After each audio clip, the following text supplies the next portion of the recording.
مسكن كبرنا أملاك يخون نعيك أتعجسني باسركوا كل جزء ودي وايز مسلجن إيش عقل جورو أملاك باركم سكخن تسلينا نبتنا كلام أملاك جزنا خنحل فينا ودام أملاك يسوع كريستوس نمسكن كان بارخك لنا كم تيخ تبارخنا أنا حكا جد ما قويت يسوع كتبارخنا بقالك غير كان عين حواسين كتبارخنا بقالك غير كان عين حواسين كتصنعنا عنا كتسهاجرنا እግዚአብሔር ንጥልለና በስመ ኢየሱስ ክርስቶስ ጎይታ ነው ነቃልካ ድማ እግዚአብሔር በጸጋ በጥበብ በቀንዕና ከማቆሎ እግዚአብሔር አቦ ክትረዳኒ አፈይ ክትቋጻጸር ሃሌሉያ በስመ ኢየሱስ ክርስቶስ ይጸልለኹ ጎይታ ሽምካ ይባረክ ክብርና ዓኻ ይኹን አሜን እሺ እግዚአብሔር ይመስገን በቲ ኩሉ ጊዜ ንጅምሮ ጥቅሲ እግዚአብሔር ይመስገን መእተው ጥቅስና እንጅምሪና አዚዝ ፈትዋ ጥቅሲ ያዚያ ስለዚህ በዚህ ኢና ክንጅምር ተንብዋለሁም ዶ እግዚአብሔር ይመስገን እስከ በሐንሳ አንብባ ገና ማቴዎስ 17:5 ገና خزارب كله انه بروح دبنا اغلبوبم نوخ اكابت دبنا زفتو ودي بو سمركو ازيو نو سمعو زبل دمصي مصع እሺ እግዚአብሔር ይመስገን ምስፋና ኸፍተት ብሎ ኦኬ ክትርጉሙለም ትፈልዶ ሊዲያ ኦኬ እሺ እግዚአብሔር ይመስገን ገና ሲናገር ነው ብሩህ ደመና ጋረዳቸው እነሆም ከደመና በቅስ ደስ የሚለኝ የምወደው ልጄ ይህ ነው እርሱን ስሙት የሚል ድምጽ መጣ ክብርና አምላክ ይሁን እዚቲ አብቲ ከረን አብዝደይ ብሉ ጊዜ ተዛርቦ ዘረባዩ እግዚአብሔር ላይ የተናገረው ነው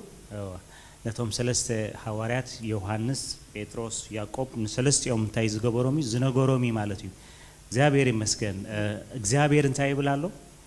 ንወደይ ታይ ግበርዎ ይሁን ስምዕዎ ለልጄ ስሙት ክብርና አምላክ ይሁን እንታይ ብዙሕ ዝስማዕ አሎ ካብቲ ብዙሕ ዝስማዕ ግን እቲ ዝበለጸ ክንሰምዖ ዝግባአና ንዓይን ንዓኻትኩምን እንታይ እንተልና ናይ መን ናይ ኢየሱስ ክርስቶስ ድምጺ ናይ ኢየሱስ ክርስቶስ ቃል የሚሰማ ብዙ አለ ነገር ግን መሰማት ያለበት የኢየሱስ ነው የኢየሱስ ድምጽ መስማት አለበት ስለዚህ እግዚአብሔር በዓቢዩ ንዓና እንታይ ብለናሎ ነቲ ዘፍቅሮ ወደይ እንታይ ግበርዎ ይኹም ስምዕዎ ይብለናሎ እግዚአብሔር የሚለን ያለ ሞዶውን ልጄን ስሙ የሚለን ያለ ስለዚህ ናይ ምስማዕ ሓላፍነት አለና ንዓይን ንዓኻትኩምን እንታይ አለና ናይ ምስማዕ ሓላፍነት አለና ንኢየሱስ ክንሰምዖ ይግባአና ኢየሱስ እንድንሰማው ሓላፍነት አለ ኢየሱስ ተዛርቦ ዘረባ አበያሎ ኢየሱስ የተናገረው ንግግር የት ነው ያለው አብ ማቴዎስ ሉቃስ ማርቆስ ዮሐንስ አቡ ብዙሕ ተዛርቦ ዘረባሎ ከማንም ሰብ ንላዕሊ ኢየሱስ ተናግረዋል ያ ከማንም ሰብ ንላዕሊ ንዓይን ንዓኻትኩምን ዝጠቅመና ናይ መን መኽሪው ናይ መን ዘረባዩ ናይ ኢየሱስ ክርስቶስ ከማንም በላይ የሚጠቅመን የማንም አይደለም የኢየሱስ ንግግር ነው መሰረትና መታን ክጸፍፍ ጽቡቅ ዝኾነ መሰረት መታን ክልወና መልካም መሰረት እንዲኖረን ከተፈለገ ናይ ኢየሱስ ቃል መመሊስና ክንሰምዖ ከነስተንትኖ ይግባአና ደጋግመን እንድንሰማው ያስፈልጋል አሜን እናሰላስለው ያስፈልጋል ክብርና አምላክ ይሁን ኢየሱስ በዓቢዩ እንታይ ይልናሎ ካባይ ተማሃሩ ይልናሎ ኢየሱስ ደግሞ ምን ብሎናል ከኔ ተማሩ ብሎናል ስለዚህ ካብ ኢየሱስ ክርስቶስ ጋር ክንማሃር ይግባአና ከኢየሱስ ደግሞ እንድንማር ይገባናል አብታ ማቴዎስ 11 አብ አንዲያ ትርከብ ተቀሲ 28 አው ሕጂ እንታይ ዝብል ዕረፍቲ መታን ክትረቡ ካባይ ተማሃሩ ዕረፍት እንድታገኙ ከኔ ተማሩ ስለዚህ ናይ ከናዓይን ንዓኻትኩም ድማ ካብ ናይ ኢየሱስ ክርስቶስ ናይ ምምሃር ሓላፍነት አለና ካብ ኢየሱስ ኩሉ ግዜ ክንማሃር ይግባአና ኢየሱስ የመማር ሓላፍነት አለ ከማንም ሰብ ክትማሃር ትኽእል ኢኻ ከማንም ሰው መማር ለዕልማንም ግና አነ ንስኻትኩም ግና ካብ መኒና ክንማሃር ዝግባአና ከማንም በላይ ግን ከኢየሱስ ጋራ መማር ይቻላል ያ ሰብ ጽቡቅ ጎን ለዎ ሕማቅ ጎን ለዎ ሰው መልካም ጎን አለው ኢየሱስ ክርስቶስ ግና ኩሉ ጎኑናቱ እንታይ ጽቡቅ ጎን ጥራይ ዘሎ ጎደሎ ዝበሃል የብሉ ስለዚህ ጉድለት የሚባል የለውም። አርአያና ናተይ እናትኩምን አርአያ መኒ ምሳሌያችን ኢየሱስ ነው። ኢየሱስ እዩ እግዚአብሔር ይመስገን ክብሩና አምላክ እዚህ ከመእተው ስለዚህ ለማዓንቲ ድማ ክንሪኢና እግዚአብሔር ይመስገን ዛሬ ይሄ መግቢያ ነው። ዛሬ የምናየውን ደግሞ አሳያችኋለሁ። እሺ እዚያ ካህነም በባይና እግዚአብሔር ይመስገን ምሳሌ 1:33 እናነባዋለን። እቲ ሰምዓን ግና ይሉ ብድሓን ክነብር እዩ ንኽፉእ ከይፈረኸ ከሃዲ እዩ። አሜን። ምሳሌ 31 ደግሞ እንደዚህ ይላል 1:33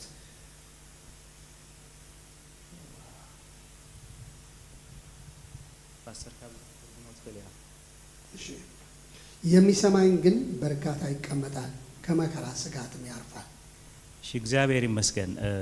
ካለ ጽቡቅ ነገር እንታይ ያለው ኢየሱስ ሰምዕ ሰብ እንታይ ይኸውኒ ሃዲኡ ዝነብር ሰቢ ማለት እዩ። ኢየሱስ የሚሰማ በርጋታ ይቀመጣል። ስለዚህ ክናወጽ አይክእልን እዩ እቲ ናይ ኢየሱስ ክርስቶስ ቃል ንዓይን ንዓኻትኩም እንታይ ይገብረና ጽኒዕና ደው ኢልና ንሃዲ ይገብረና እንድንቆም በደንብ እሱን ሰምተን በርጋታ እንድንቀመጥ ያደርገናል። እግዚአብሔር ይመስገን ውሕጅ ክመጽእ ከሎ ጎርፍ ሲመጣ አይወስደናኒ ማለት እዩ። አይወስደንም። ስለምንታይ እቲ ናይ ኢየሱስ ክርስቶስ ቃል ሰማዕናዮ ንዓይን ንዓኻትኩም እንታይ ይገብረና ጽኒዕና ደው ክንብል ይገብረና። የኢየሱስ ቃል ስለሰማን ጸንተን እንድንቆም ያደርገናል። ክፉእ ከይፈርሃና ድማ ክንነብር ይድግፈና። ክፉ ሳንፈራ ከመከራ ስጋትም እናርፋለን። እግዚአብሔር ይመስገን ኣብዚ ምድሪ እዚ ብዙሕ ክፉእ ነገር ኣሎ። በዚህ ምድር ብዙ ክፉ ነገሮች አሉ። ተሰምዖ ትሪኦ ዘበለ ብዙሕ ክፉእ ነገር ኣሎ። የሚሰማና የሚታይ ብዙ ክፉ አለ። እቲ ንኢየሱስ ሰምዕ ሰብ ግና ክፉእ ከይፈረኸ ሓዲኡ ብጽንዓት ደው ኢሉ ይነብር በርጋታ ይቀመጣል። አሜን። ነቲ ምሳኹም ዘሎ መታን ብህድኣት ክትነብር ንኢየሱስ ክርስቶስ ስምዓዮ በሉ። ከእናንተ ጋር ያለው በርጋታ እንድትቀመጥ ለኢየሱስ ስም አወሉት። እግዚአብሔር ይመስገን ሃዲኢካ ክትነብር ተደሊኻ ንኢየሱስ ስምዓዮ በልዎ። ከመከራ ስጋትህን አርፈህ እንድትቀመጥ ከፈለክ ኢየሱስን ስማ። ሎሚ እግዚአብሔር ይመስገን ሓደ ነገር ክንሪኦ ኢና ማለት እዩ። ሓደ ዛሬ አንድ ነገር እናያለን። ንዓይን ንዓኻትኩምን ብህድኣት ክንነብር ዝገብረና ካብ ክፉእ እኔና ለእናንተ ከይፈርሕና ሃዲኢና ክንነብር ዝገብረና ናይ ኢየሱስ ክርስቶስ ቃል የኢየሱስ ክርስቶስ ቃል ክንሪኢና እግዚአብሔር ይመስገን። አርእስና እንታይ ዝብል አነ ዘይጠቅም ባሪያ እየ በል። ርዕሳችን እኔ የማልጠቅም ባሪያ ነኝ በል በል። እግዚአብሔር ይመስገን እዚ ጥቅስ እዚ ኣብ መጽሓፍ ቅዱስ ኣሎ። ኣበይ ዝርከብ? ኣብ ማቴዎስ ዲ ዝርከብ፣ ኣብ ሉቃስ ዲ ዝርከብ፣ ኣብ ዮሐንስ ዲ ዝርከብ፣ ኣብ ማርቆስ ዲ ዝርከብ፣ ኣበይ ይርከብ? ብራቮ እግዚአብሔር ይመስገን። ኣብ ሉቃስ ትኺላ እንታይ ትብላላ መስለኩም? ንሕና ዘይንጠቅም ባሮት ኢና በል ንበል ንበል።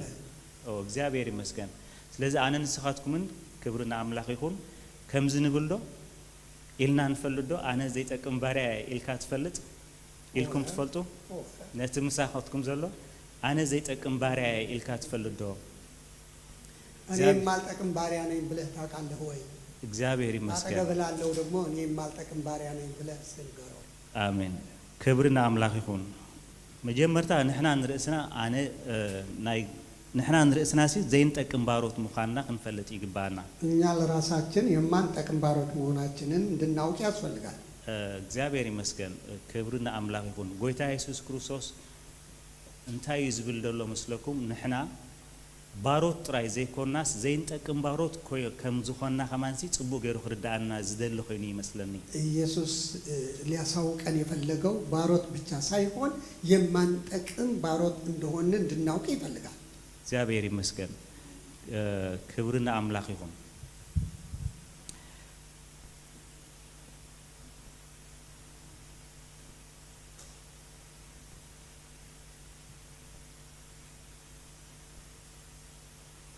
ብዙሕ ግዜ ንሕና እንታይና ንብል ኣነ ብርሃን ዓለሜ ንብል ኢና ምሽ ኣነ ጨው ምድሪ ንብል ኢና። እኔ የዓለም ብርሃን ነኝ፣ እኔ ጨው ነኝ፣ ኣነ ወዲ ንጉሴ ኢልና ንእውጅ ኢና ብለን እናውጃለን። ኣነ ውሉድ ኣምላኽ ኢልና ንእውጅ ኢና። እኔን የእግዚአብሔር ልጅ ነኝ ብለን እናውጃለን። እቲ ድኹም ኣነ ሓያል ኢልካ ተዛረብ ስለ ዝብል እንታይ ንብል ኢና? ኣነ ጅግና ኢልና እንታይ ንገብር ኢና? ንዛረብ ኢና ንእውጅ ኢና። እግዚአብሔር ይመስገን። ብዙሕ ግዜ ግን ነዚ ጥቕቲ እዚ ነዚ ናይ ሎሚ መዓንቲ ትምህርቲ ግን ሰብ ደፊሩ እንታይ ይብሎኒ ይኸብደዩ ኣነ ዘይጠቅም ባርያ ኢሉ ክዛረብ ብዛዕባ ርእሱ እንታይ ይገብርኒ ይኸብደዩ ገለገለ ኣገልገልቲ ጥራይ ኣነ ሰምዕ ብዙሕ ግዜ ብዙሕ ሰብ ግን እንታይ ይገብሮኒ ኣይዛረቡን ማለት እዩ ብፍላይ ኣነ ዝፈልጦ ኣገልጋሊ ብዙሕ ግዜ ዝዛረቡ ሰብ መን ኣሎ ምስለኩም እዚ ወንጌላዊ ሳምሶም ዝበሃል ትፈልጥዎ ትኾንኩም ኣነ ዘይጠቅም ባርያ እንዳበለይ ዝዛረብ ማይክሮፎን ሒዙ ክዛረብ ከሎ መጀመርታ ዝዛረቡ ዘረባ ኣነ ዘይጠቅም ባርያ ኣብ ቅድሚኹም ደው ኢለ ንዓኹም ከገልግል ኣምላኸይ ዕድል ስለ ዝሃበኒ የመስግን ኣለኹ ኢሉ ይዛረብ ስለዚ ንሕና ኩሉ ግዜ እንታይ ክንገብር ይግባአና አለ ወንጌላዊ ሳምሶም እንደዚህ ብሎ ሲናገር ሰምቼዋለሁ እኔ የማልጠቅም ባሪያ ነኝ በፊታችሁ ቆሜ ሳገለግል እድል ስላገኘሁ ነው ብሎ ይናገራል እግዚአብሔር ይመስገን ክብርን አምላክ ይሁን ንሕና ኸ እንታይ ክንገብር ኣለና ማለት እዩ ከምቲ ጎይታና ዝበለና ከምኡ ክንብል ኣለና እግዚአብሔር ይመስገን መዓስ ኢና ክንብል ከም ዝግባአና ቀሲልና ክንርኢና ግን ባርያ እንታይ ማለት እዩ ባርያ ምን ማለት ነው ባርያ እንታይ እዩ ወይ ባርያ ማለት ምን እንታይ ምዃኑሲ ክበርሃልናሎ ቅድም ኣነ ባርያ ኢልካ ምዝራብ ብዙሕ ግዜ የሰክፈና እንዲ ከምቲ ባርያ ነኝ ብሎ መናገር በጣም አብ እምሮና ሕማቅ ርድኢት ግን ባርያ ማን ነው ሕማቅ ርድኢት ስለዘለና ክንምራችንን አይን እንደፍሮና ደፊርና ብዛዕባ ገዛርስና ስለሌለን ሰ ባርያ ኣነ ባርያ ክብል ኣይንኽእልኒና እንካ እግዚአብሔር ይመስገን ደሓ ናብቲ ትርጉሙ ክንከይድና ትርጉሙ ሓደ እንታይ ይመስለኩም በአዳማይ ምስ ፓስተር ወንጥንክፍ ነብሎ ነርና ባርያ ማለት ምን ማለት ነው በዋጋ ዝተዓደገ በዋጋ የተገዛ ናይ ገዛ ርእሱ ፍቃድ ዘይብሉ የገዛ ራሱ ፍቃድ የሌለው ካብ ሓደ ጎይታ ናብ ካልእ ጎይታ በዋጋ ዝሽየጥ ማለት እዩ ከአንድ ጌታ ወደ ሌላ ጌታ በገንዘብ የሚሸጥ ማለት ነው እግዚአብሔር ይመስገን ባርያ ፍቃድ ጎይቱ ዝገብርን ዘቀድምን እዩ ባርያ የጌታውን ፍቃድ የሚያደርግ የሚያስቀድም ነው ያ ፍቃዱ አይገብርን እዩ ፍቃድ የሚባል የለው ፍቃዱ በቃ በቲ ጎይቱ እንታይ ኮይኑ እዩ ተታሒዙ ዘሎ ጎይቱ ዝበሎ ጥራይ ዝገብር ፍቃድ ናቱ ፍቃድ የሱ የራሱ ፍቃድ የለው የጌታው ብቻ ነው እግዚአብሔር ይመስገን ባርያ ማለት አብትናይ አምሐርኛውን አገልጋሊ ይብሎዩ አቡ ሕጂ ባርያ ማለት ደግሞ በአማርኛው አገልጋይ ጣዕሚ ንዓና ሕጂ ካብ ባርያ ክንበሃል አገልጋሊ ክንበሃል ይቀለና ሐቀይ ለኛ ባርያ ከምንባል አገልጋይ መባልን ይቀለናል እግዚአብሔር ይመስገን ሓደይ ማለት እዩ ባርያ ማለት አገልጋሊ ማለት እዩ እግዚአብሔር ይመስገን ትርጉሙ ሓደይ እዚ ሕጂ እንታይ እዩ እዚ አገልጋሊ አምላኺ ማለት ሕፅር ዝበለ አነ ባርያ ክርስቶስ እንተልካሲ እንታይ ማለት እዩ ንስኻ አገልጋሊ ክርስቶስ ኢኻ ማለት እዩ እኔ ባርያ ክርስቶስ ነኝ ካለ አገልጋይ የክርስቶስ አገልጋይ ማለት ነው እግዚአብሔር ይመስገን ናይ እግዚአብሔር አገልጋሊ ማለት ይምበር ካልእ ትርጉም የብሉም እግዚአብሔር አገልጋይ ማለት ነው እግዚአብሔር ሙሉ በፍቃዱ ንፍቃድ አምላኽ ዝግዛእ ሰብ እንበር ካልእ ወልሓንቲ ትርጉም የብሉም ሌላው በገዛ ፍቃዱ የሚገዛ ማለት ነው እንጂ ሌላ ትርጉም የለው እግዚአብሔር ይመስገን እግዚአብሔር ምግልጋል ማለት ካንታይ ማለት እዩ ለእግዚአብሔር ማገልገል ማለት ምን ማለት ነው ንሰባት ምግልጋል ማለት እዩ ለሰዎች ማገልገል ማለት ነው አሜን አሜን ተሰማምዑ ዲኹም ንእግዚአብሔር ምግልጋል ማለት ንመን ምግልጋል ማለት እዩ ነቶም በመስሉን በመልክዑን ዝተፈጥሩ ሰባት ንዖም በመስሉና በመልኩ የተፈጠሩትን ሰዎችን ማገልገል ንዖም ምግልጋል ማለት እዩ ንኻላ አይኩም ካንተ ገልግል እግዚአብሔር ይመስገን ለምታገለግለው ክብርና አምላኽ ይኹን ሓንቲ ዝሰማዕኳ ምስክርነት ክነግረኩም ሞ ናብቲ ጥቅንዳ ርእሰይ ካኣትዮ እዚ ኮላሲዮም ዝበሃል እዚ ካታካምቦ ዝበሃል ትፈልጥዎ ዶ ትኾን ኣብ ካታካምቦ የሚባለው ኢታሊ ያለው ኣብ ቸርችና ሂስትሪ ተንቢብኩም እቲ ዝዓበየ ኮላሲዮም ዝበሃል ኣብኡ ኮይዶም ሰባት እንታይ ይገብሩ ይቃተሉ ይባእሱ ነቶም ኣመንቲ ድማ እንታይ ይገብርዎም ነይሮም አው የቱወሞ ምስ እንስሳታትን ምስ ሰፈላልዩ ክስታይትን አው እቲዮም የቱወም ነይሮም ማለት እዩ የሚባለውን ይሞቱ አው በእንስሳታት የባእሱ እንስሳ ጋራ ያታግሏቸው ነበር ክርስቲያኖችን አስረው ልክዕ ከምዚ ኩዕሶ ክርዩ ዝመፁ كعسو زرقي تعذبتي اتهزبي دم كفاسس كله متان كرئي اتبوتاتي انتي يخون مالتي بهزبي يملأ ሰዎቹ በቃ ከአውሬ ጋር ሰው ሲታገል አውሬ ሲቦጫጭቀው ለማየት እንደ ስቴዲየም ኳስ የሚያይ ይሰበሰቡ ነበር። እግዚአብሔር ይመስገን። ሓደ ሞኖኮስ ግን ኣብቲ ጊዜ ዝነበረ አንድ ሞኖኮስ ግን ወይ ፈላሲ ንሕና ንብሎ ንበይኑ በቃ ኣብዚ ዓለም እዚሲ እንታይ ክኸውን ኣነ ኣብዚ ምዝ ዓለም እዚኦም ተኾይነስ በቃ ክፉእ ክገብረ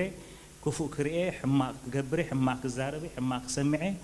سلزي أنا نعملاقي كجلجل تخوينه تفلي خبز هزبزي تفلي بيني أبتي فلي بقطع أو خنبري له خيرون. عند منوكوس بكا نيا منوكوس علو بكا زي هزب جارا كتكلا كلكو كفاية علو كفنا جرالو كفسما علو سلزي زيابير ما جلجل كفلكو يجدي ورزا وربرها إيجي أجدا مستمع على الدنيا عليه. شعو أو ندانا برخلقن هذا جزء كابتوم حوارات صحافو صحفات رخيبو ينبب نيروزناي وانجيل ماتيوس مالتيو حوارات يصحافتن وانجيل ماتيوس وسط أنا ببه تامو معرف إسران حموشن انتهى سبل أمية انتهى جبركم أمية أبلعكمني أمية أستخمني تأثيره بصحكمنا حميمة بصحكمنا نابلة الزارب علامش نعم بيبوا مالتي تربي على بلاتنيم تأمير على بلاتنيم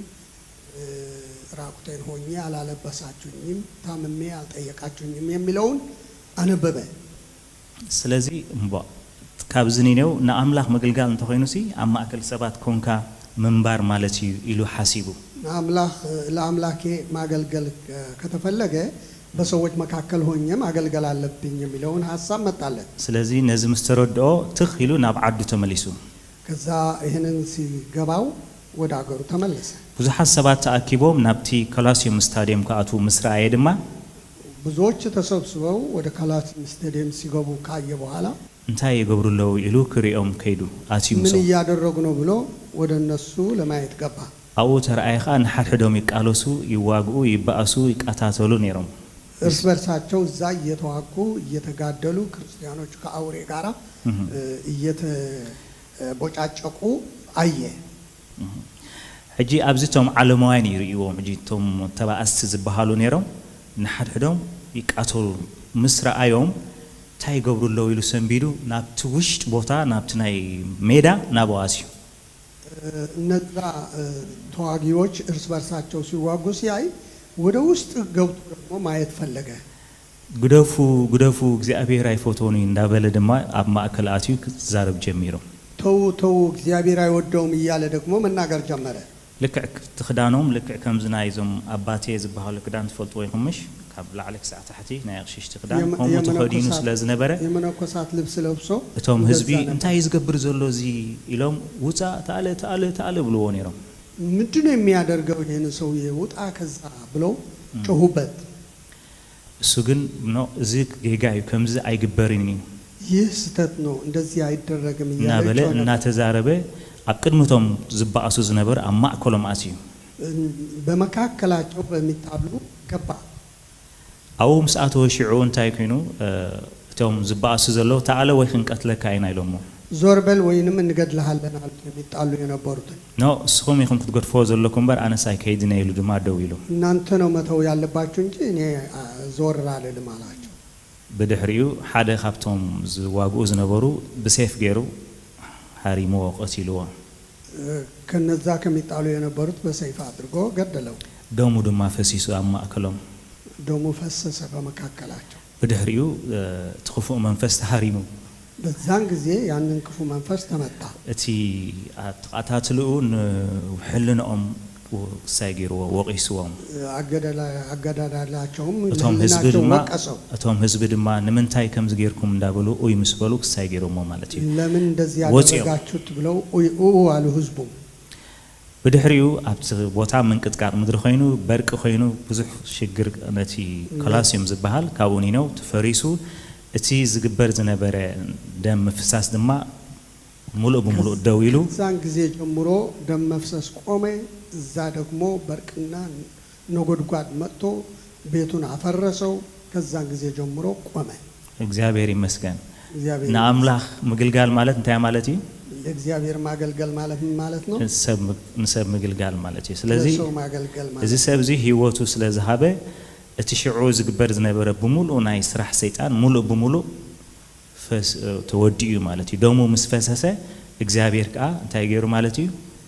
ደም ናይቲ ሰባይ መልሲ ሂቡ ነቲ ዝግበር ዝነበረ አፍሪሶ ካኡኒኖ ክሳብ ሕጂ አይደኖ ፈሪሳላ ማለት እዩ እስከ ዛሬ ድረስ እንኳን አልተገነባችም ፈርሳለች እግዚአብሔር ይመስገን ጀምሮ ያንን የሚዋጉበት የነበረ ሁሉ ቀረ ክብርና አምላክ ይሁን ስለዚህ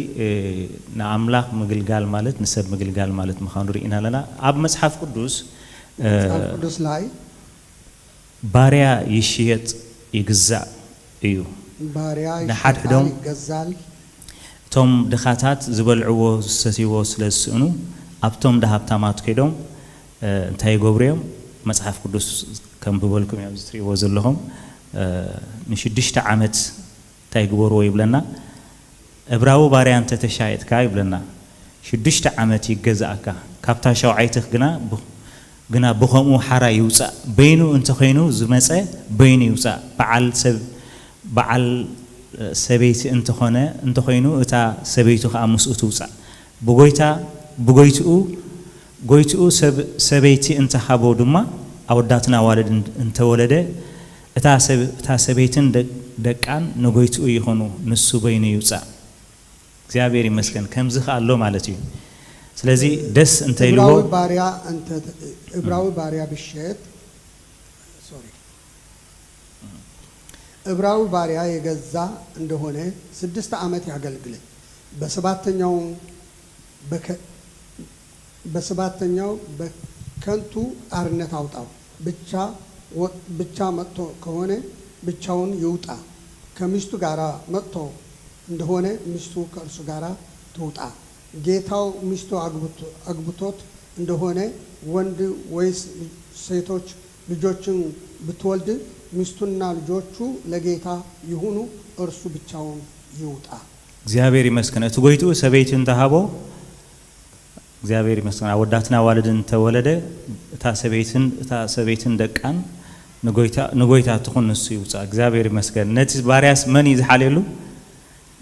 መን ይሓለሉ ጎይቱ እስከበሉ ጎይቱ ንባሪያ እንታይ ይገብረሉ ይሓለሉ ማለት እዩ ዝብላዕ ይህቦ ስተ ይህቦ ሰበይቲ የድልዮ ተኾይኑ ድማ ባሪያው ያስብለታል ሚስትም ያጋባዋል እግዚአብሔር ይመስገን ክብርና አምላክ በዛ አጋጣሚ ድማ ንሕና ባሮት ኢየሱስ ክርስቶስ ክሳዕ ዝኾና ጎይታና እንታይ ይገብረልና ይሓለልና እኛ ደግሞ የጌታ ባሪያዎች ስለሆኑ ጌታ ያስብልናል እግዚአብሔር ይመስገን ሕጂ ክልተ ባሮት እዮም ዘለዉ ሓደ ባሪያዎች ናቸው ያሉ ድሕሪ 6 ዓመት ይዝወጽ እዩ ወጽእ እንተደልዩ ይወጽእ አርነትን የሚወጣ እቲ ካልኣይ ግና ኣብ 5-6 ኣብቲ ምዕራፍ ጥቕሲ 5-6 እንታይ ይብለና እቲ ባሪያ ግና ጎይታይን ሰበይተይን ደቀይን እፈቱ ኣለኹ ሓረ ኣይወፅኡን እየ እንተበለ ሽዑ እቲ ጎይትኡ ናብ ቅድሚ ኣምላኽ የቕርቦ እሞ ኣብ ማዕጾ ወይ ኣብ ልዳት የቕርቦ እቲ ጎይትኡ እዝኑ ብመስፈየን ኩሎ ንሓዋሩ ኸ ይገዛእ እዮም ባሪያ ጌታውን ሚስቴን ልጆችን ወዳለሁ አርነትን አልወጣም ብሎ ይናገር ጌታው ወደ ፈራጁ ይወስደው ወደ ደጁም ወደ መቃኑ አቅርቦ ጆሮውን በወስፌ ይብሳው ለዘላለም ባሪያ ይሁን እግዚአብሔር ይመስገን እዚ ኸ አነ ንጎይታ ይፈትወ ዝበለ ባሪያ ድማ ሁሉ ጊዜ እንታይ ይገብር ማለት እዩ ምስ ጎይትኡ ይነብር ማለት እዩ እግዚአብሔር ይመስገን ስለዚህ ናይ ፍታው ባሪያ ኣሎ ናይ ምንታይ ባሪያ ካሎ በቃ ናይ ዓስቢ ባሪያ ካሎ ማለት እዩ ዝብላዕ በሊዑ ስተሰትዩ መወዳእታ ድሕሪ 6 ዓመት አነ ይደልኔ ዝብል ባሪያ ድማ ኣሎ ያ በሰባተኛው ዓመት ነፃ የሚወጣ ባሪያ አለ እንደገና ደግሞ ለልጆቹን ለሚስቱ ሲል ለዘላለም ባሪያ የሚሆን ደግሞ አለ አነ ንስኻትኩም ድማ እግዚአብሔር ይመስገን ናይ ምንታይ ባሮቲና እኔና እናንተ የዘላለም ናይ ፍታው ባሪያ እስከበሉ ናይ ፍታው ባሪያ እግዚአብሔር ይመስገን ንጎይታና ንአምላኽና እንታይ ንገብሮ ኢና ንፈትዎ ኢና ንጎይታይን ሰበይተይን ደቀይን እፈቱ ለኹሞ ንዘላለም ምስኡ ክነብር ኢሉ ወሲኑ እግዚአብሔር ይመስገን ስለዚህ ስለምንታይ ተረዲሎ መስለኩም ጎይትኡ እንታይ ስለዝገብረሉ ብጣዕሚ ይሓለሉ ይግደሰሉ ምኻኑ ተረዲዩ أنا دحر دقيم نقويتا يفوتشي نزل على مسؤ ناتجزأ كوخنا بردلة يسبلت لزل عالم باريا مهون الشالين يالبلو كالجوتشنا كمشتو غارا لزل عالم باريا هونو لمونور يوصنا እግዚአብሔር ይመስገን ንሕና ድማ አነ ንስኻትኩም ድማ ንጎይታ እንታይ ንገብሮይና እኔና ንፎቶይና እንወደዋለን አይደለ በጣም ኢና ንፎቶ በጣም እንወደዋለን ንሱ ስለታይ ስለዝገብረልና እሱ መልካም ስለሚያደርግ ሁሉ ነገር ስለዝሐሌልና ዝጎድለና ስለዝመልአልና ሁሉ ነገር ስለሚያደርግልን አይኑ ወጽኒና ሐራይኑ ወጽኒና እግዚአብሔር ይመስገን አርነትን አንወጣም ከጌታ አሜን ንዘላለም ተገዚና ይኹን ነብሪና ንዘላለም ተገዝተን እንኖራለን አሜን እግዚአብሔር ይመስገን ባርባሪያ እንታዩ ይልናለና ዝሽየጥ ዝግዛ ሻያጥ አይመጽ ይሸጦ ገዛ አይመጽ ይኹ አንታይ ገብሮ ይገዝኦ እግዚአብሔር ይመስገን እጂ ትርጉሙ ካ አብዝለና እስከ ከነም በባይና በዋጋ ተዓዲኩም ይኹምሞ ስጋኹም ቤት መቅደስ እቲ ካባኻትኩም ዘሎ ካብ አምላኽ ተቀበልኩምሞ መንፈስ ቅዱስ ምኻኑ ናይ ርእስኹም ከም ዘይኮንኩም እንዶ አይትፈልጡን ይኹም ስለዚህ በስጋኹም ለአምላክ አኽብሩዎ ወይስ በስጋችሁ ከእግዚአብሔር የተቀበላችሁት በእናንተ የሚኖር የመንፈስ ቅዱስ ቤተ መቅደስ እንደሆናችሁ አታውቁምን በዋጋ ተገዝታችኋልና ለራሳችሁ አይደላችሁም ስለዚህ በስጋችሁ እግዚአብሔርን አክብሩት እግዚአብሔር ይመስገን ንሕና ድማ በዋጋ ተስተዓደግና ሰባቲና እኛ ደግሞ በዋጋ የተገዛን ስለሆነ ዋጋና ድማ ደም ኢየሱስ ክርስቶስ እዩ ዋጋችን ደግሞ ደም ኢየሱስ ክርስቶስ ነው ከሙ በሎነ ተምሳኻትኩም ዘሎ ዋጋኻ ደም ኢየሱስ ክርስቶስ እዩ ዋጋሽ ደም ኢየሱስ ክርስቶስ እዩ አዚ ክቡር ዝኾነ ዋጋ ደም ኢየሱስ ክርስቶስ መዘና ዘይብሉ ዋጋ ማንንም የማይተካከለው ዋጋ ነው እግዚአብሔር አቦ ነዓና በደም ወዱ ገይሩ አዲግቡ ታገርናዩ ናይ ዘላለም ናቱ ገይርናዩ እግዚአብሔር አምላክ የልጁ ደም አድርጎ የዘር ዓለም የራሱ አድርጎና ቀደም ኣብ ትሕቲ ባርነት ኃጢአት ነብር ነበርና ድሮ በኃጢአት ባርነት የምንኖር የነበርን ሕጂግና አሁን ግን በደም ኢየሱስ ክርስቶስ ተዓዲግና በደም ኢየሱስ ክርስቶስ ተገዝተን ኣብ ትሕቲ ጽድቅ አምላኽ ንነብር ሰባቲና እግዚአብሔር ይመስገን በእግዚአብሔር ጽድቅ የምንኖር ሰዎች ነን እዚ መቅደስና ድማ ስጋና ድማ መሕደርና የምንታይ ኮይኑ ይህንን ስጋችን ደግሞ ናይ መንፈስ ቅዱስ ኮይኑ እግዚአብሔር ይመስገን ነቲ ምሳኻትኩም ዘሎ ንስኻ በዋጋ አስተዓደካ ማህደር መንፈስ ቅዱስ ይኻብሎ እስኪ ከእናንተ ጋራ ያለው አንተ የእግዚአብሔር ማደሪያ ልትሆን በመንፈስ ቅዱስ እግዚአብሔር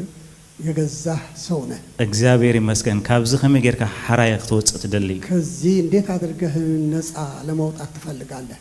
እዛው መቅደሱ ውስጥ ሆነ ባሪያ መሆን ይሻላል እግዚአብሔር ይመስገን የሐይሽ እግዚአብሔር ይመስገን ካውዝ በልጽ ነገር የለን ሕጂ እንታይ ብለና ናይ ርእስኩም ከም ዘይኮንኩም እንዶ አይትፈልጡን ይኹም የናንተ አለመሆናችሁ አታውቁምን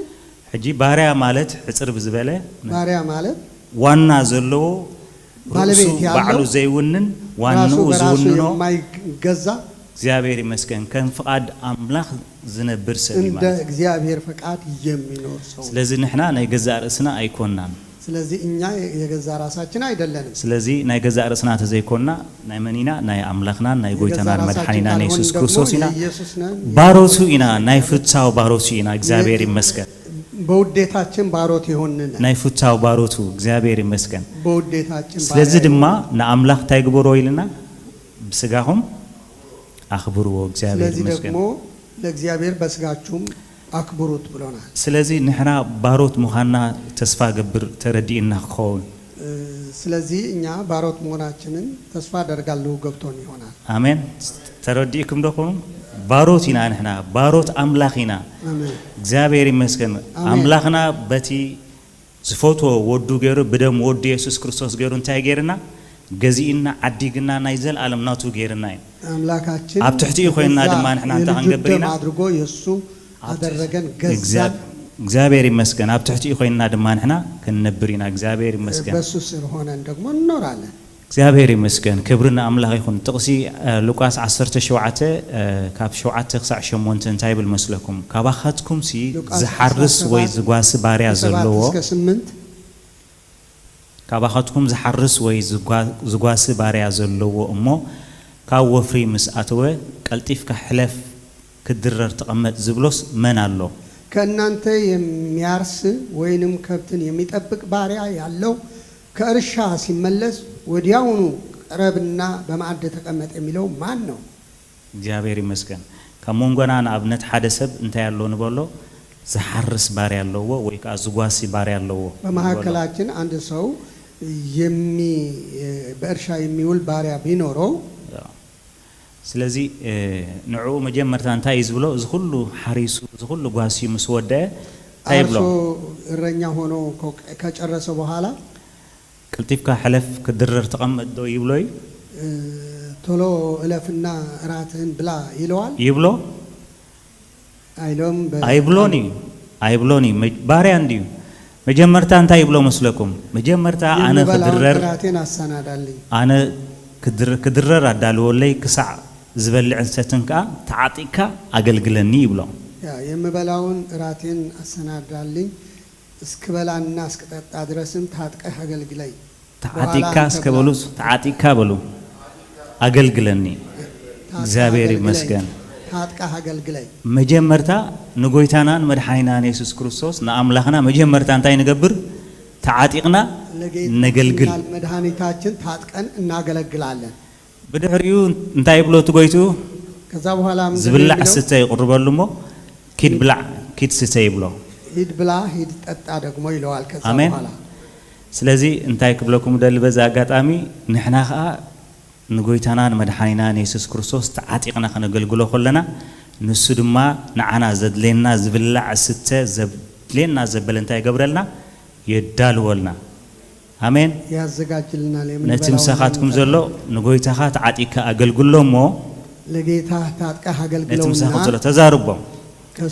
ንጎይታኻ ተዓጢካ አገልግሎሞ ለጌታ ታጥቀህ አገልግሎና ዝብላዕ ስተ ክበካይ የሚበላና የሚጠጣ ዘድሌካ ክገብረልካይ የሚያስፈልግህን ያደርግልሃል ሰብአይ ዘድሌካ ተኮይኑ ሰብአይ ክገብረልካ ክበካይ ሰበይቲ ዘድሌካ ተኮይኑ ሰበይቲ ክበካይ አሜን ከሆነ ሴት ይሰጣል ባል የሚያስፈልግሽ ከሆነ ባል ይሰጥሻል አሜን በአዳማይ እንታይ ብለና ነይሩ ፓስተር አነ ስለ ጎይታ ኢለ ከገልግልን ከእሰርን ከለሁ ደቀይ ግና እንታይ ገብሩ በዓልቲ ቤቴን ደቀይ ግና እንታይ ገብሩ ነይሮም ኣብ ዝበለጸ ይነብሩ ነይሮም እግዚአብሔር ይመስገን ጎይታ አኽቢርዎም እግዚአብሔር ይመስገን ስለዚህ አነ ንስኻትኩም ድማ ንጎይታና ኢየሱስ ክርስቶስ ተዓጢቅና ከነገልግሎ ከለና ንሱ ድማ ንቤትና እንታይ ይገብር የገልግለና ስናገለግለው እኛ ደግሞ ጌታ ደግሞ ለቤታችን ያገለግላል ሎሚ ንጎይታኩም ተዓጢኩም ግልጋል ይኹነልኩም ዛሬ ታጣችሁ ለጌታ ማገልገል ይሁንላችሁ አሜን እግዚአብሔር ይባርክኩም እንቀጥልና እንቀጥላለን ወይስ ነትባሪያ እቲ ተአዘዞ ስለዝገበረስ ይንዶዶ ወይስ ለዛ ባሪያ ያደረገው ነገርን ስላደረገ ያመሰግነዋልን አይመስግኖኒ ምክንያቱ ግቡ እንዲ ባሪያ እንዲ ግቡ ይዝገብር ዘሎ ተዓዲጉ ፍታው ናይ ፍታው ባሪያ ሙስኡ ኮይኑ ክነብር ስለ ህይወቱ ስለ ዝሃበ ጎይቱ ሓሌሉ ስለ ዝኾነ እንታይ ይገብሮኒ አይንዶኒ እግዚአብሔር ይመስገን እስከ ናአዳይቲ ደብልዎ እቲ ምሳኻትኩም ዘሎ እንደው ምስጋና አትፈልግ እቲ ዝግባአካ በመግባር ካሲ ካብ ሰባት ናአዳይቲ ደለ የሚገባህን ስላደረክ ከሰዎችን እንደው ምስጋና አሜን እግዚአብሔር ይመስገን ተአዚዝና ማለት እስተአዘዞ ስለዝገበረ ተአዚዙ ጎይቱ ስታይልዎ አዚዝዎ ከምዝ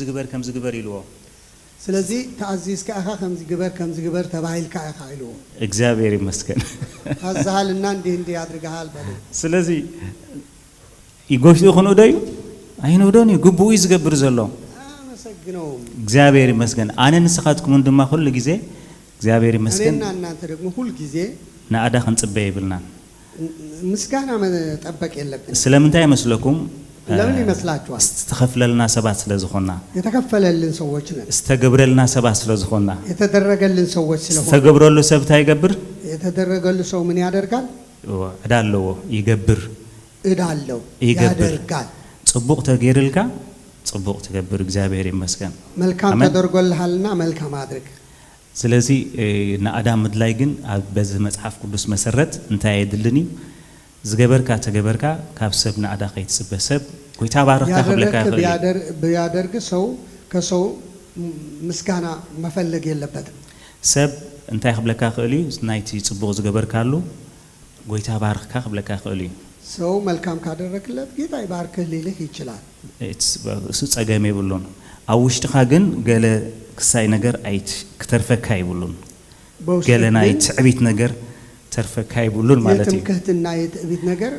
እንዲቀርልህ አይገባ እግዚአብሔር ይመስገን ንሕና ሕጂ ዝኩረ ማፍት መጀመርታ ሓደሽቲ ኮለና ኩላትኩም ኣብዚያ ሜና ጸናሕኩም በባዕቅምኩም ታይገርኩም መስለኩም ተገልግሉና ነርኩም ምሽ እግዚአብሔር ባረኩም ይልናኩም በቃ እግዚአብሔር ይመስገን አሜን ክብርና አምላክ ይሁን ከምትስኹም ዝገበርኩም ልና ክንገብር ከም ዝግባአና ተማሂርና እንዳደረጋችሁልን እንድናደርግ ደግሞ ተምረናል ንስኻትኩም ቃ ቀድሜኹም ዝነበሩ ሰባት ታገረሙልኩም እዩ እናንተ ደግሞ ሓደሽቲ ኮለኹም ጽቦ ገረሙልኩም እዩ መልካም አድርገውላችኋል እግዚአብሔር ይመስገን ስለዚህ ተገብረሉ ሰብ በሉስከ የተደረገለት ሰው ከገብር ይግባው ሊያደርግ ይገባዋል አሜን አሜን እግዚአብሔር ይመስገን ኮሙ ድማ ንስኻትኩም ይልሽዑ እስተአዘዝኩም ሁሉ መስገበርኩም ንሕና ዘይን ጠቅም ባሮቲና ነቲ ክንገብሮ ዝግባአና ኢና ዝገበርና በሉ እንዲሁ እናንተ ደግሞ የተዘዛችሁትን ሁሉ ባደረጋችሁ ጊዜ የማንጠቅም ባሪያዎች ነን ልናደርገው የሚገባንን አድርገናል በሉ እግዚአብሔር ይመስገን እዚ ሕጂ ንሕና ክንብሎ ዝግባአና ኢና ማለት እዩ ነፍስ ወከፍ ክርስቲያን ነፍስ ወከፍ አገልጋሊ ተገልጋሊ ዝኾነ ነገር ኣብዚ ምስገበረ ንአምላኽ መሰገልገለ እንደቅ ሰባት መሰገልገለ እንታ ክብል ይግባኦ ክብሪ ክህብ ይግባኦ ማለት እዩ አነ እዚ ክገብሮ ዝግባአኒ ዝገበርኩ ሰብ አንድ ሰው ካገለገለ ለእግዚአብሔር ይመስገን ሓለፈ ማንም ነገር አድርግ ያለው ማለት አይኮንና ንገብር ዘለና ማለት እዩ ስለዚህ እቲ ክንብሎ ዝግባአና እንታይ እዚኣ ሕጂ ደጊመ ክስተያኸብለኩም ዝደሊ ደግሜ ማስመር የምፈልገው ንሕና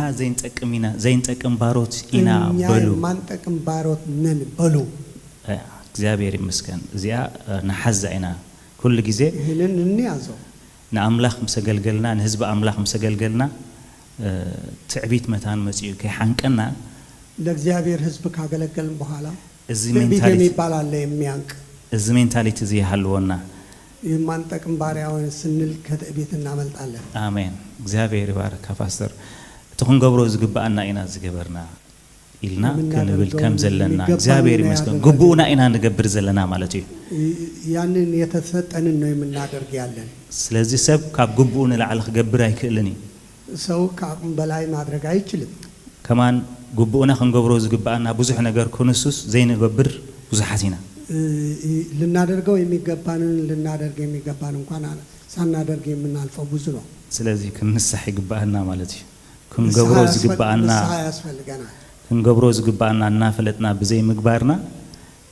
ልናደርገው የሚገባንን ያውቅና ክንስሕ ይግባአና ንስሐ ያስፈልገናል ምክንያቱ ንሕና ዝተገብረልና ሰባት ስለዝኾና እኛ ብዙ የተደረገልን ሰዎች ስለሆነ እግዚአብሔር ይመስገን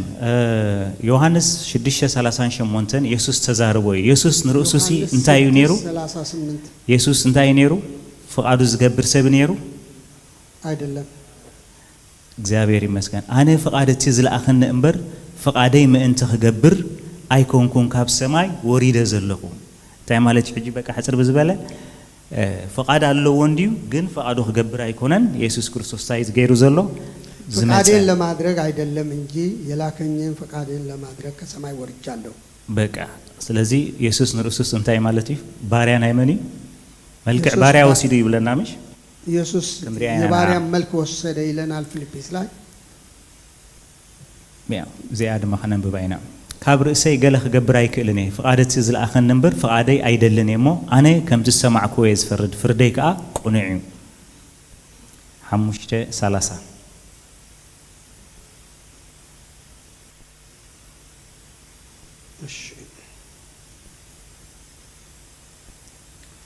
እኔ ከራሴ አንዳች ላደርግ አልችልም እንደሰማሁት ፈርዳለሁ እግዚአብሔር ይመስገን ፍርዴ ቅን ነው የላከኝን ፍቃድ እንጂ ፍቃዴን አልሻም ጎይታን ባር እንታይ ይብላሎ ብግሉጽ ፍቃደይ ክገብር ኢለይኮንኩን መጽየ ዘለኹ فقادي أيدلني فقادين لا درك عدلم فقاد أبو فقاد تزل أخني جبر فقاد لا درك نوي متهوت زابير مسكن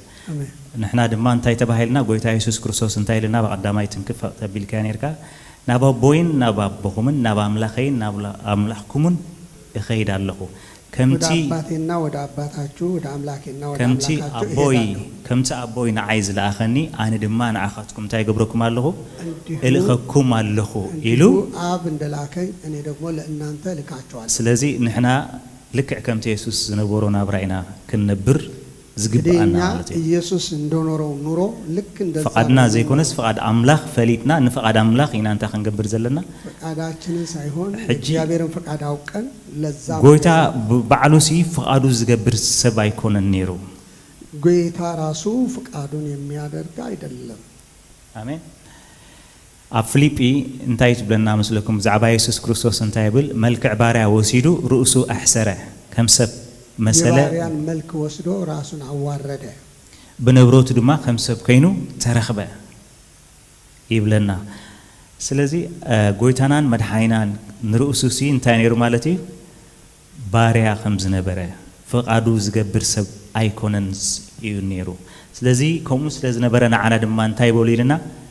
زين تك امباروسينا بلو كبلنا خلو نسو نرؤسو انتاي سلز نبرة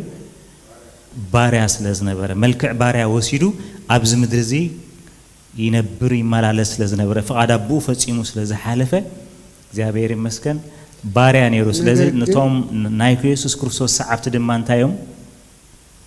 باروت يوم يجيتا تكتايوش رقمو باروت ناچو لمن يسوس የባሪያን መልክ ይዞ በሰው ምሳሌ ሆኖ ራሱን ባዶ አደረገ ይላልና እግዚአብሔር ይመስገን አብት ቀዳማይ ምጽአቱን ባር ኢየሱስ ክርስቶስ ባሪያ ኮይኑ ከም ዝመጸ ኣብ መብልዕ ማል ከም ዝተወልደ ይነግረና መጽሐፍ ቅዱስ እዚ ሁሉ ድማ መጀመሪያ ሲመጣ ኢየሱስ የባሪያ መልክ ይዞ ነው የመጣ በበረት ከብቶች ላይ ደግሞ ተወለደ እግዚአብሔር ይመስገን እዚ ሁሉ ከም ትሕት ምባሉ ድማ ፍቃድ አምላኽ ንኽፍጽም ሓጊዝዎ ማለት እዩ ስለዚህ ራሱን ዝቅ አድርጎ ስለመጣ የእግዚአብሔርን ፈቃድ ለመፈጸም በቃ ረድቶታል ስለዚህ ናይ ባሪያ ተሐሳስባ ዘለዎ ሰብ ፈቃድ አምላኽ ኣብ ህይወቱ ንኽፍጸም ዓብ ተኽእሎታት ኣለዎ የባሪያ አስተሳሰብ ያለው ሰው በእግዚአብሔር ፈቃድ ለመኖር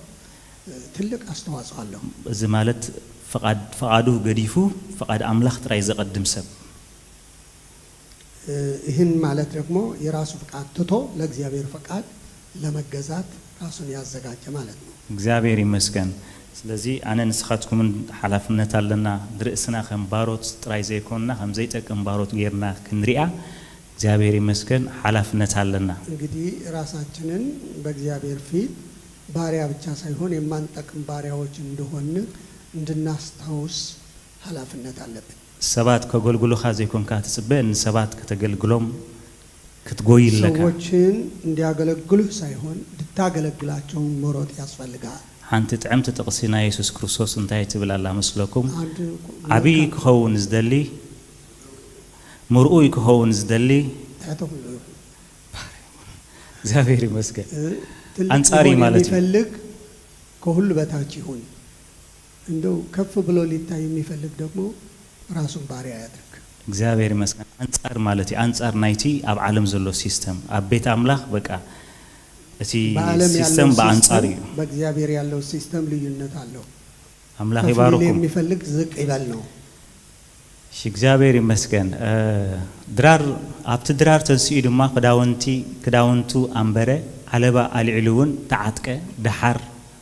ማይ ኣብ ገበራ አዕሪቁ አጋር ደቅ መዛሙርቱ ከሐጽብን በቲ ዝተዓጥኩ ዓለባ ገይሩ ከደርዝን ጀመረ ይብለና ኣብ ዮሐንስ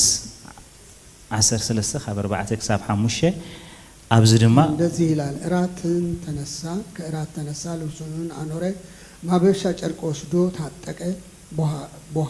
በኋላም በመታጠቢያው ውሃ ጨመረ የደቀ መዛሙርቱን እግር ሊያጥብ በታጠቀውም ማበሻ ጨርቅ ሊያበስ ጀመረ እግዚአብሔር ይመስገን ጎይታናን መድኃኒናን ኢየሱስ ክርስቶስ እንታይ ይገብር ነበር ማለት እዩ ናይ ባሪያ ስራሕ ይሰርሕ ነይሩ ኢየሱስ የባሪያ ስራ ይሰራ ነበር እግዚአብሔር ይመስገን ኣብ ውትሕት ኢሉ እንታይ ይብል መስለኩም ንዓይሉ መምህርን ጎይታን ትብሉን ኣለኹም هو أنا هم إيه جينا خمزي أنا زجبركم تاي جبروا يهم فهم دم أنا حدكم جبروا እንዲሁ እናንተ መምህርና ጌታ ትሉኛላችሁ እኔ እንደማደርገው እናንተ ደግሞ እንዲሁ አድርጉ እግዚአብሔር ይመስገን ስለዚህ ጎይታናሲ ሐሊፎይ ትናብራ ማለት ነው ግናይ ባርነት ህይወት ሐሊፊው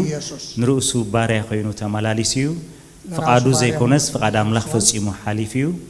ስለዚህ እቶም ሰዓብቱን ተኸተልቱን አገልገልቱን ድማ እንታይ ክገብሩ ማለት እዩ አሰሩ أنا نسخاتكم من أنت عن قبرنا أسر قويتنا يسوع كريستوس إنا نسعد آمين يسوعن قرنا من الناس نكتلوا إيش إجابة باركم نتم سخاتكم زلوا أسر قويتها خاص سعد تصور كنا تجارة ياللون كجيتا جارة تكتلوا بلوت سلزي نايباري السرحسي كحفرة كايبلو يباري السرح ليسافر هاي كباو آمين أقلقالي مرؤي كتكون تدليخا أب سمايات أبزي بكا نقول سبيخا تايق تقبرو بقول زقبو نقر تقلقلو مالتي دباريا كأقلقلك بسماي كبر الله سبات كقلقلونا أخي تتصبنا زيابيري مسكين سوش قلقلون سان تبك لذي توم كم زجيرهم زحلفو أب سمايات انتخ قبريهم لذي የሚያደርጉትን በሰማያት ታላቅ ናቸው زيابيري مسكين أملاح باركم ጳውሎስ ንሩሱ ኸ አንታይ ሪያ ነይሩ መስለኩም ኢየሱስ ጥራይ ኮነን ባሪያ ኮይኑ ንሩሱ ዝሪያ ዝነበረ ጳውሎስ ቃሲ እንታይ ይብል ነይሩ መስለኩም ጳውሎስ ደግሞ ኣብ ሮሜ ምዕራፍ 1 ጥቅስ 1 ሮሜ 1 ላይ ጳውሎስ ባሪያ ኢየሱስ ክርስቶስ ሐዋርያ ክኸውን ዝተጸውዐ ንወንጌል አምላክ እተፈለ ጳውሎስ ባሪያ ሊሆን የተጠራ የኢየሱስ ክርስቶስ በሐዋርያነትን ሊያገለግል ለወንጌል የተጠራ የተለየ ያለ ነገር ነው ኤሉን ርዕሱ የላሊዮም ኔሮ ራሱን በዚህ ባርነት ነው የሚያስተዋውቅ እግዚአብሔር ይመስገን ስለዚህ ጳውሎስ ባሪያ መኻኑ ጽቡቅ ገይሮ ይፈልጥ አይፍሮ እንደማይ ይዛረበሉ ባሪያ መሆኑን ያሳውቃል አያሳፍረውም ደግሞ እግዚአብሔር ይመስገን أنا نسخاتكم دما كحفرنا يقولون مالتي نحن أنتينا اسك أنا بلو باريا يسوع كريستوس فقد أملاك جبر استوعكو يجزابير فقد لا درج يتطرهو نوانجيل استفلهو نوانجيل يتليهو أقل قايني آمين سلازي أم مصحف قدوس كا يا نرؤسهم كم باريا زريوا سبات الله يسوع كومنيرو ጳውሎስ አብ ሮሜ አብ ቲቶስ መበል ሳልሰይት ድማ አብ ሰለስተ ቦታ አነ በቃ ይብል አነ ባሪያ ጳውሎስ ባሪያ ኢየሱስ ክርስቶስ እናበለ ንርኡሱ ይላል ማለት ነው እግዚአብሔር ይመስገን አይሕፍርን ይኹም ዝብል አገልጋል መቼም ሕጂ የለን አሎ ዲ ኮሚሉ ንርኡሱ ዘገ አሎ አሜን آمين أنا كنت زيرأكو سخاتكم كتريت خليكم إجابيري مسكن أيسان إجابيري مسكن بعلنهم يا دم أنت يبلون يرم مسلكم ثم بوليكران زنبورو أجل قلت أملاخ دم أنت يبلون يرم شو عنا كم زيلة ملص كله أملاخ سماي كأنا علنا إيمو نحنا باروت دم تسينا كنا عينا إلهم باهلوهم تايجبرون يرم يوجين يرم نحنا باروت أملاخ تخنجبرينا فنتسينا خنا جلجلينا أسكهم وبلو أنا بلو باريا يسوع كريستوس تسيء كعيئة كجلجلة كبره نوزحات نبركت كخونه نمدحان من نجاف كخونه أملاك سماي دما كأنا عليو كناون الناماروتشون تنستن سرعلن أوجوس كإجابير باركم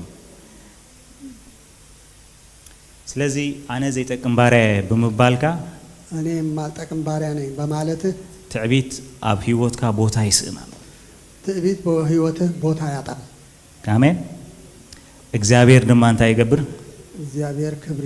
كبري يوسد إجابير مسكن سلزي أطواري مالتي كم زبل سب أنتايو أطواري سلزي ميل سو يجابير منفسه أطواري مالتنا إجابير مسكن أب رومين أب إفسون معرف شو دشاسي أنت يبلنا كلهم سسلتكم كلهم مسكوا سايمس جبركم كل نجار بك مسلتكم سي تايجبروهم أطوار عملا العلوم معس ماشي كل مسلتك سيهون الله زدلك يا مسرخبك سيكنون الله بزح نجار مستجبرلك كل دليتك مسرخبك مسجلجلك زميرك مسودعك سبيحك مسودعك تصليك مسودعك زغول مسجبرك ستاخذ جبرالك كله كذا أطوار أملاك تلعلال لك مالتي تزي كونت تعبيت مسيتها جبرك خالي كوجا أكاخلي على لزا تعبيت مقتول يوجه جلاس سلزي فوس تعبيتي مالتي نرأسخا كم زيت أكمباري عن نار أخاخت نبر كلها زابير مسكن تعبيت أبوتها أبهيوتك بوتا يسن نتمسخاتكم زلوا تعبيت بوتا متان كسن بنانت لاي تعبيت بوتا عندياتا أنا زيت أكمباري عن دبل كانبر مالت أكمباري عن يالكنور آمين آمين أملاك باركم أملاك يبارك نصلينا صلي على صني لكم سلا سمعكم نك زابير باركم نصلينا يباركاتكم آمين زيت أكمباروتينا نابلنا خنبر تصقى خبزحلنا خنصلينا زابير يمسكن رأسنا بقى خم بعل باولوس خم غويتانا يسوع كريستوس باروتنا أملاك فقادهم زي كونس فقاد أملاك زي قدموا سبات كيننا خنمال على الساب زمدرزي እግዚአብሔር ክትረዳና ጸጋ ተብዝሐልና በስም ኢየሱስ ክርስቶስ ወደ አምላክ እግዚአብሔር ንጽልልሁ ሃሌሉያ ንዓይን ሕዋተይን ጎይታ ኢየሱስ ደግፈና ንዓይን ሕዋተይን እግዚአብሔር ርድአና በስም ኢየሱስ ክርስቶስ አቦ ካብ ትዕቢት ተሐሊና እግዚአብሔር በትሕትና ናተመላለስና አምላክ ከምት ስኻ ዝበልካና ሃሌሉያ ከምት ተዓዘዝናዮ አሜን ጽቡቅ ነገር እናገበርና استعززنا يا زبالة كله كونغبرو زقبعنا كله إننا جبرنا رأسنا ناتحتنا خنبر بسم يسوع كوي تحترد أننا نصل لنا بسم يسوع إجابهير تجفنا هاللويا فقد كايف ما بهيوتنا فقد كاتراي كنا بهيوتنا فقد كبهيوتنا ممليس يبرحلنا اسك يبرحل لي بقول بقى فقد كيبرحل لي هاللويا أنا فقد يكجبر رايكونكم بواجا استعدكوا فقد يكجبر رايكونكم كبر دم يسوع كريستوس تخفل لي فقد كجبر إز هاللويا واجا تخفيل لي زلمه فقد كيبرحل لي هاللويا فقد كيبرحل لي هاللويا فقد كيمس هاللويا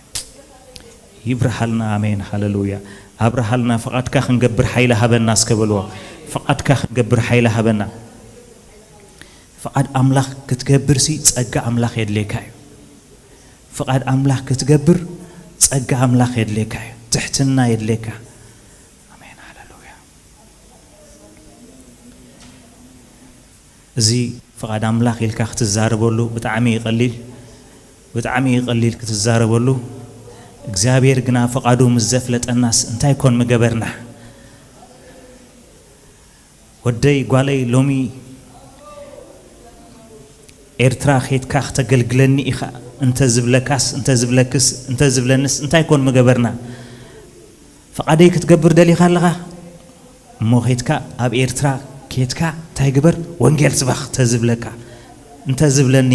እንታይ መገበርና እግዚአብሔር ርድአና فقد أملاك تزاربولو قليلي كتنبرولو جنا تقع يدليك هاللويا تحتنا يدليك هاللويا جكنا يدليك إجابير جكنات كن كون نفقاتك جكنات كنا خنبر إجابير كترد عنا قويتا يسوس قويتا يدقفنا نبلالنا قويتا يدقفنا نبلالنا كم فقاتك خنمالالس دقفنا كم فقاتك خنبر دقفنا نفقد كاخنا قل دقفنا كويتا دقفنا كلنا بقارنا دون بل